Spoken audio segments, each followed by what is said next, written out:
How to send high quality images on WhatsApp.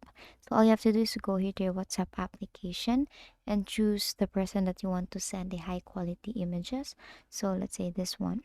Now what you're gonna do is you have to open the conversation and tap on the plus sign icon here and tap on photo and library. And all you have to do is choose the photo that you want to send in a high quality or HD. Now, first and foremost is you have to make sure that the picture itself is set on a high quality image. Now, once you send it to someone, it will also be sent in high quality and the quality from the original video is not disrupted. So let's just choose here. For example, this photo here. On the upper right, you will see these options, right?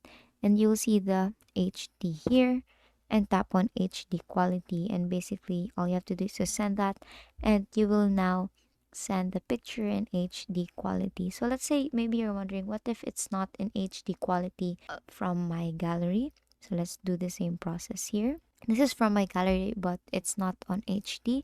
And as you can see on the upper part here, you cannot tap on the HD because this media is not HD resolution.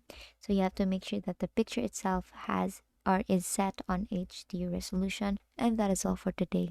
If this video helped you, please don't forget to like, share, and subscribe to YouTube channel to show your support. Thank you for watching.